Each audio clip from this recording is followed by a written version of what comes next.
Just last year in July, 5 people died on a dairy farm in Virginia from methane emissions from a manure pit. And the county sheriff who attended to the scene explained that when these fumes hit you, it takes a matter of seconds. And it's my guess that these people were dead before they even hit the floor. Every day in state and local newspapers across the country, you can find at least one, if not more than one, story about a new factory farm looking to move into a community, or a factory farm looking to expand, and residents debating whether or not they want something like that. And usually, some residents actively opposing it from the beginning. The stories are usually very similar because the issues are very similar. So I think it's important to try and imagine what it might be like to actually live in a town with factory farms. Try to imagine not being able to spend any time in your backyard because your house is swarmed by flies because you live next to an egg factory farm, and fly blooms do happen as a result of manure collection at egg factory farms. Or imagining buying bottled water because you have to, because you just learned that your neighbor's wells are being contaminated with manure from a local operation. Or realizing that you and your children are increasingly complaining of health problems like headaches, sore throats, diarrhea, burning eyes, which are all symptoms that have been documented in populations surrounding factory farms. Iowa, of all the states in the country, leads the U.S. in both pig production and egg production. Focusing just on pig production, between 1980 and 1980 and 2000, the total number of pig farms in Iowa decreased by 84%. During that same period, the average number of pigs per farm increased by about 600%. In 2003, rural Iowans were surveyed about the desirability of various development activities that could be occurring in their state. They ranked pig factory farms below prisons, slaughterhouses, solid waste landfills, and sewage treatment plants.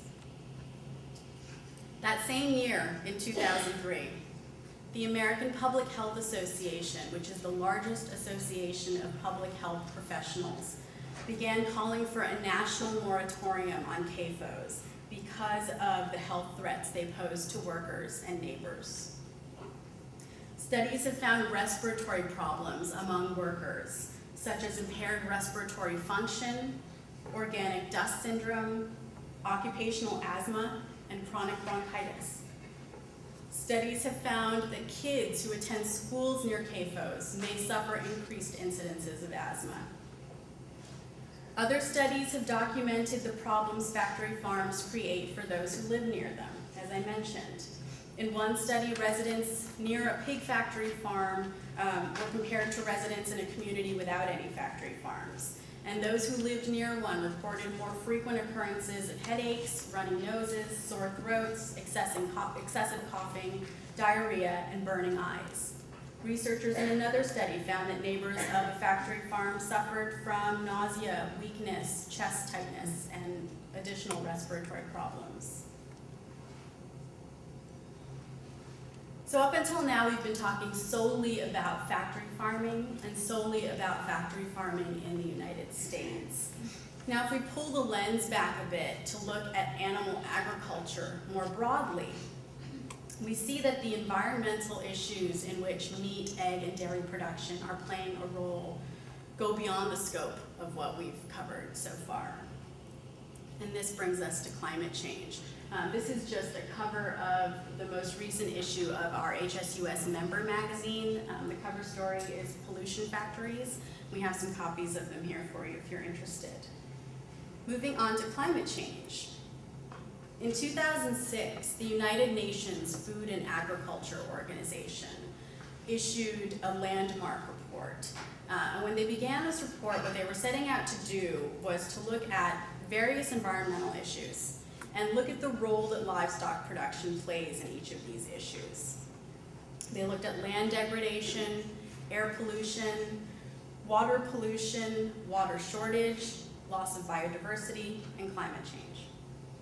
The FAO concluded that the livestock sector emerges as one of the top 2 or 3 most significant contributors to the world's most serious environmental problems at every scale from local to global.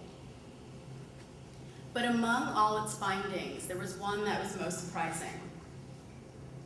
The FAO found that the livestock sector is a major player in climate change, responsible for 18% of greenhouse gas emissions measured in carbon dioxide equivalent. This is a higher share than transport. And this is from the report, Livestock's Long Shadow, Environmental Issues and Options. Now, when we refer to the animal agriculture sector, we're not just talking about the farm animals themselves. We're talking about things like grain and fertilizer production to produce feed, waste storage and disposal, and significant energy expenditures on farms and also to transport animals, to transport feed, and to transport products to consumer markets. This is an overview of what the FAO found in terms of greenhouse gas emissions from animal agriculture. Annually, animal agriculture is responsible for 9% of the human-induced emissions of carbon dioxide, 37% of methane emissions, and 65% of nitrous oxide emissions.